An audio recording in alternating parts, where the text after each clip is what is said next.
Listen, Sikholiwe, I would simply like to lighten the conversation a little bit. We're moving on to the next part of this conversation, that being some quick fire questions. We would like you to answer as quickly as possible. And of course, these questions just continue the journey of getting to know you a little bit better as well.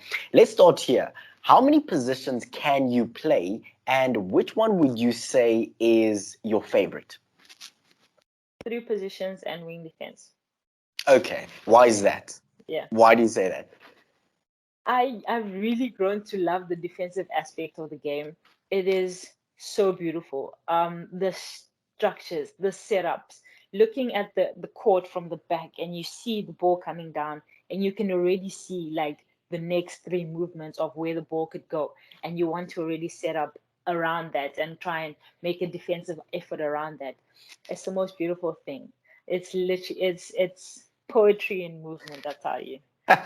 Poetry in motion, you say.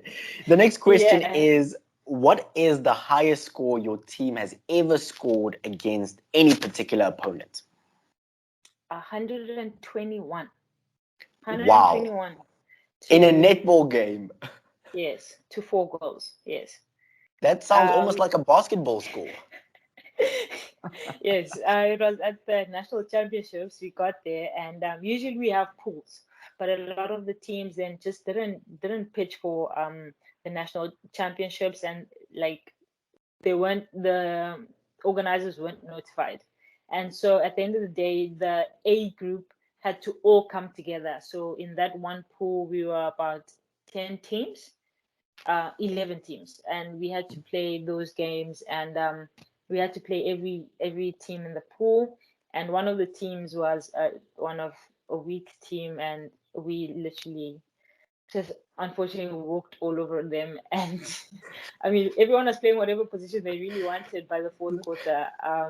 And yeah, it wasn't great netball, but it was just fun. It was something, to go out and just, release all the pressure and have fun.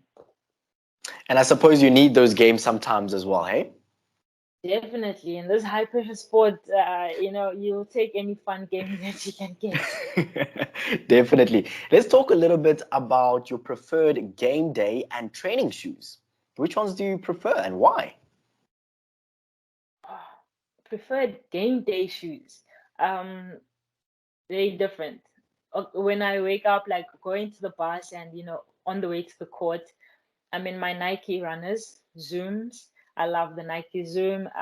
So I have a pair of green ones, a very light green. And then in them until we have to start, putting on our netball shoes. Then I definitely love the Asics gel net burner. Right now I have the net burner 8, and I absolutely love that shoe. Um, I have it in 4 colors now. So Wow. every time they just change a color, I'm buying it. I'm buying it. So yeah, those are definitely my game day shoes. Oh, absolutely beautiful. Let's talk a little bit about 3 national teams and possibly maybe 3 international netball players that you would like to play against. Play against. Well, I Mm-hmm. think nationally, I would say, I mean, players I've played against all of them. So when you talk on a national level, it was always Shideen van der Merwe. I'd always wanted to play against her, and I got the opportunity to play against her and then with her. Um, Carla, Carla Mostert, who's most victorious now. I've always wanted to play against her, and I got the chance to at trainings when she's in South Africa, I play against her, and then also play with her in the national team at one point.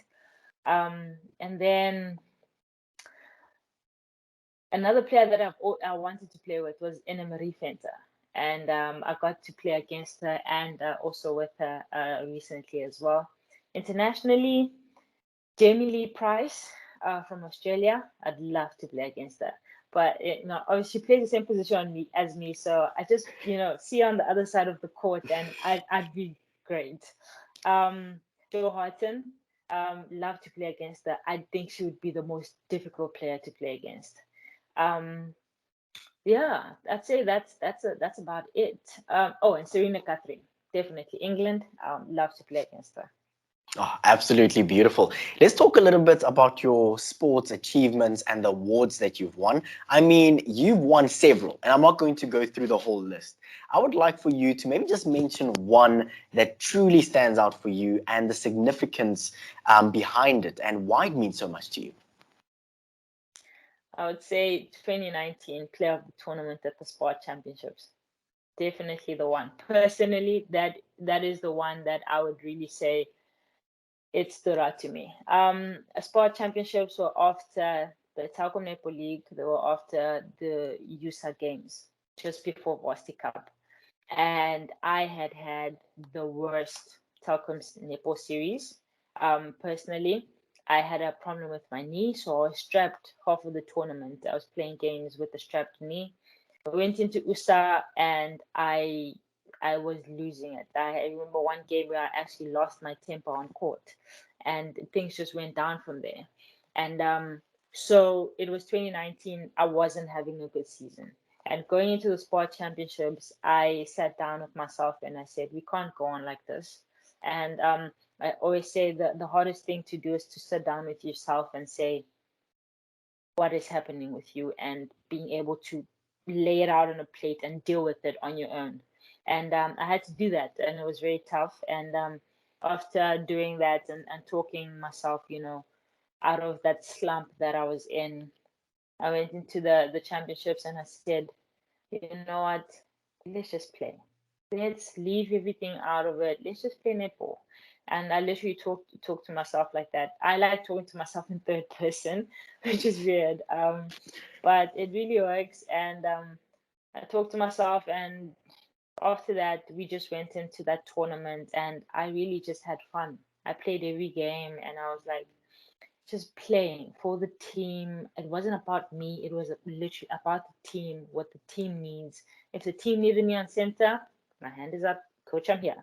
My team needed on wing defense. Coach, I'm here. If my team needed me on wing attack, coach, I'm here. And I just wanted to play. I really just I wanted to enjoy the game and have fun with my friends. That were at the courts. Usually, you don't get time with your other the opponents, which are actually our friends. And there were times where we were playing Gauteng, the next game, and we were at the courts and we went under some shade, and they also came, and we were all laying there. Now it's Mangaung and Gauteng and Tshwane laying underneath the same shade of tree, and all of us just in that one box. And then we woke up, we all fell asleep under the tree, and we woke up and Coach Jenny was there and Coach Bertha was there, and we were like, oh, okay, this is different. And we were like, guys, good luck. We went our separate ways. And we had a great game. And for me, that tournament, I really just went out and I had fun. And at the end of the tournament, when the games came out, when the awards were being given out, and they went through defender of the tournament and I didn't get it. And I was like, you know what? We'll see it some other time. I wasn't here for it in any way. And then overall best player came up, and I was like, whoa, okay, that's different. And yeah, it was really by the grace of God that I really got out of that slump and I was able to sell myself, because at that time before that tournament, I was on the verge of quitting. I was on the verge of walking away from the sport, and that I guess solidified my position and to say, you know what, maybe we've still got a few strides in us left. Wow, absolutely beautiful. Sure. Yo, that story just truly speaks volumes because I think sometimes we are so obsessed with achieving something specific, and the moment you just let it go and you're in the moment and you're loving your netball, or irrespective of what you're doing, the awards and the success just comes automatically. So that's absolutely beautiful. I would love for us to now touch on some international tournaments that you've played. And of course, we know that playing international tournaments can only shape you as a player. Which tournament would you say stood out for you, and how did that tournament shape you as a player on and off the court? Um, like I said, I think Uganda. Uganda really shaped me as a player. It gave me an insight on what happens when you get coached by someone else. Throughout high school, you've been coached by the same coach. Coming into varsity, I've been coached by the same coach. And now I'm getting coached by Coach Jenny van Dijk and Coach 𝗀𝗙ance, one from Turks, one from TUT. And you start realizing the ins and outs of the games because now someone else is teaching you something. And it was really that tournament that really shaped me to say, all right, if you're going to be a player in the sport, you need to be strong-willed and your mind needs to be strong as well. And from that tournament, I never looked back in terms of mental health and also just being mentally strong to handle anything that comes. It was that tournament that really taught me a lot of things. In Uganda, we couldn't drink the tap water, we had to drink bottled water. We couldn't do much because literally it was just a hotel. And if we went out of the hotel, you weren't allowed because it's the situation there is so dire. We had a police escort every time from the courts to the courts, from the hotel back to the hotel. And it was just moments like that where you realize that if you're going to be in the sport, you're going to need to take a lot of things with you. And then also I'd say when we went to Botswana for the under 20 region 5, going into that tournament, we expected, grand, and we didn't get that. We stayed in the hostel, which was a normal hostel. We didn't have bedding until like the third day, fourth day. Then they gave us sheets, and that's all we had. So if you didn't have a little blankie, it was very hot. So you didn't need much of bedding and stuff. But a lot of the stuff, it was just not, the best. And going out the showers, you always kind of skeptical going into the shower, going to the bathroom. But we had to adapt around that. We were a big bunch of kids, literally, because everyone was under 20 or under 21 at that time, going into this tournament. And we really had to adapt. And it was that tournament as well, having to eat the same thing for lunch and dinner for about a week and a half. If it's not literally, it's beef stew, chicken stew, it's pap, or rice. Those are your options, or sam. Those are your options. Those 5 options for literally dinner and lunch for a week and a half. And breakfast, as well. You had the same thing. It was eggs, your sausages, your English muffins, your cereals. You could vary that up, but at a point you literally just got tired of like that same food, and you start wanting something else, just to kick up your system. And it was those moments that really groomed me to be the player that I am, and that really, said to me, all right, if you really want to be in the sport, you have to be able to handle anything that comes your way. You're locked onto the Sport MVT Insider, a podcast for unrelenting coverage of women in sport. Coming up this Friday, our athletes, coaches, and administrators answer the questions that you have always wondered about.